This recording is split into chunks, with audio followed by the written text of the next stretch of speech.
सुप्रभात, a very good morning to all of you. उम्मीद करता हूँ आप सब बहुत बढ़िया होंगे। 25 मई का दिन है और एक बार फिर से आपकी daily dose of current affair लेकर मैं आकाश चंदेव हाजिर हूँ।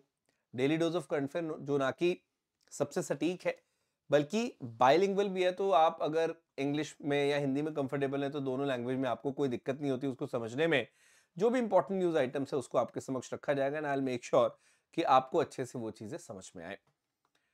बिफोर आई स्टार्ट मैं बताना चाहूंगा आपको कि इसका जो पीडीएफ है आपको मेरे टेलीग्राम चैनल यानी कि आकाश देव जी की बूस्टर पे मिल जाएगा। You can scan and join the Telegram channel या फिर आप सर्च भी कर सकते हैं, that's totally dependent on you.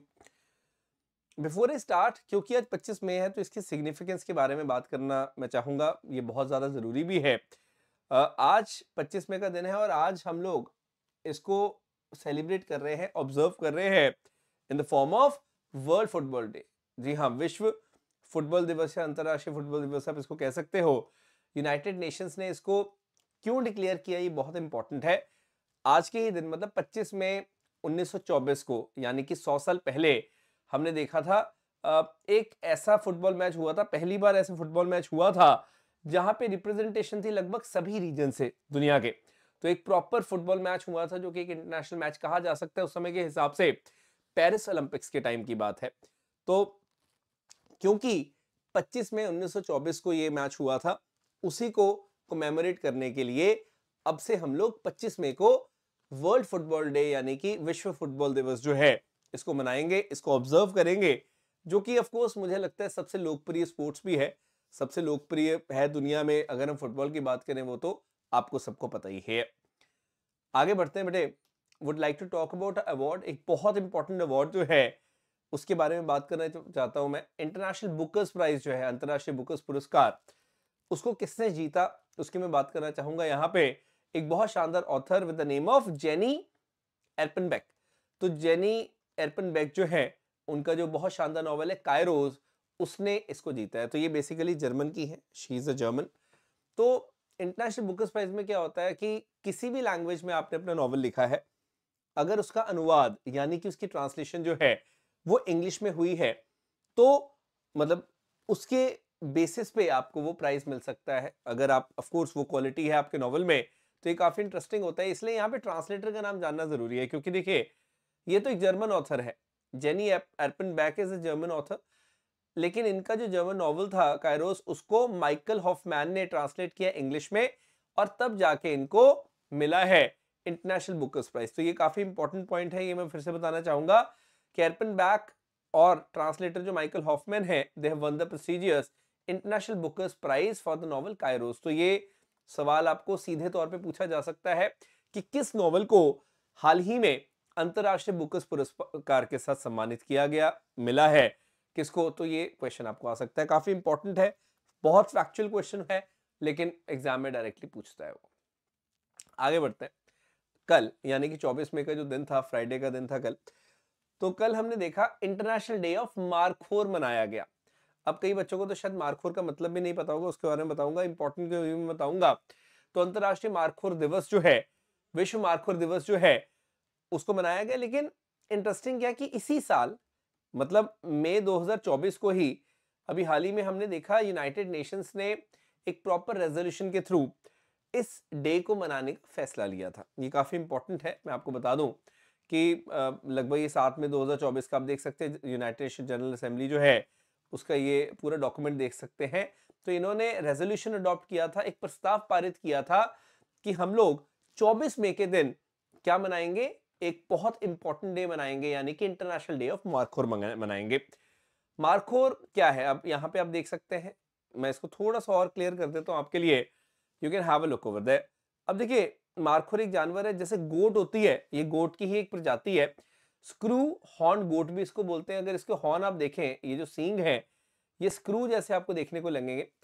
हालांकि ये थ्रेटेंड नहीं है, अभी ये नियर थ्रेटेंड है और अभी से इसको बचाने का काम हो रहा है, स्पेशली पाकिस्तान में। क्यों हो रहा है? क्योंकि नेशनल एनिमल है पाकिस्तान का। तो ये क्वेश्चन बाई चांस हो सकता है आपको ऐसे भी पूछ ले कि which of the following is the national animal Pakistan, जो कि बहुत न्यूज में था। तो मारखोर, जिसका साइंटिफिक नेम है कैपरा फाल्कोनेरी, ये एक नेशनल एनिमल है पाकिस्तान का। तो इसका आईयूसीएन स्टेटस भी आपको पता होना चाहिए, that is near threatened. Is that clear? तो इसके मतलब बहुत लंबे सींग, 5-5 फीट तक इसके सींग उग जाते हैं।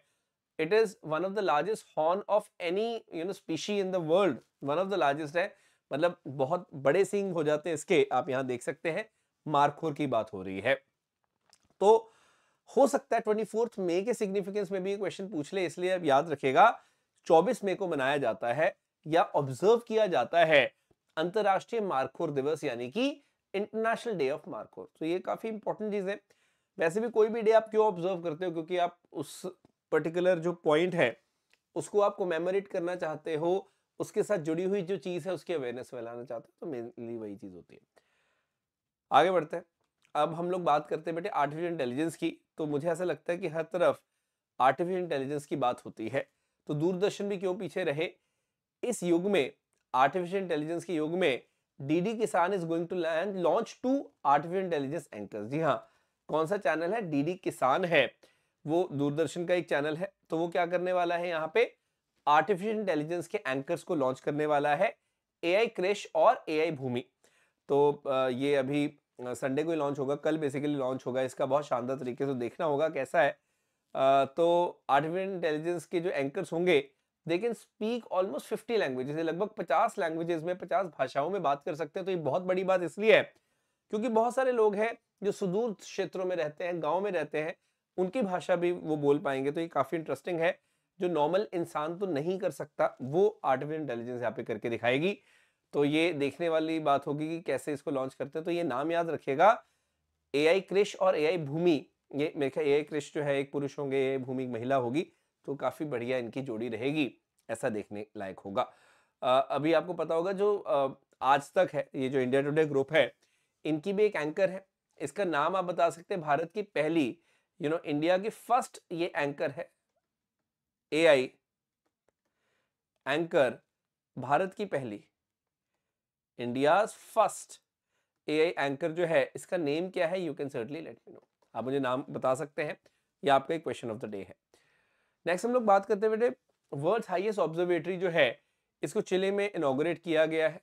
वहां का एक जो रीजन है वहां पे इनॉग्रेट किया गया है। बहुत इंटरेस्टिंग चीज है ये, देखिए चिली आप देख सकते हैं, साउथ अमेरिका की एक कंट्री है चिली, एकदम चिली जैसी है लंबी। तो यहाँ पे we have got a proper reason. अगर आप अंतोफगास्ता की बात करते हैं, ठीक है, इधर देखो अर्जेंटीना भी है, इधर बोलीविया भी है, ऊपर जाके पेरू है। तो लगभग 5600 मीटर्स की हाइट पे है, और इस रीजन के अंदर, चिली के अंदर हमने इसको देखा। इंटरेस्टिंग चीज क्या है, इसकी लोकेशन ऐसे बनाई गई है कि यहाँ पे मिनिमल वाटर वेपर्स है। ये काफी इंपॉर्टेंट है वैसे तो आपको ये पता होना चाहिए कि भाई वाटर वेपर्स कम चाहिए थे हमें, तो उस हिसाब से ही इस लोकेशन को चूज किया गया है। This is one simple point you got to understand. अब नेक्स्ट न्यूज आइटम की तरफ अग्रसर होते हैं, काफी न्यूज में बना रहा। चाइना ने बेटे मिलिट्री ड्रिल्स को स्टार्ट किया है, ताइवान को घेर लिया गया अपने एयरक्राफ्ट से, अपने शिप से। इस मिलिट्री ड्रिल का नाम रखा गया जॉइंट स्वॉर्ड 2024 ए। अब कई जो विशेषज्ञ हैं, कई जो स्कॉलर्स हैं, उन्होंने बात की कि ये जो ड्रिल स्टार्ट की है चाइना ने, इसके पीछे जो नाम रखा है ए, ये काफी स्ट्रेंज है, क्योंकि नॉर्मली ऐसा नाम होता नहीं है।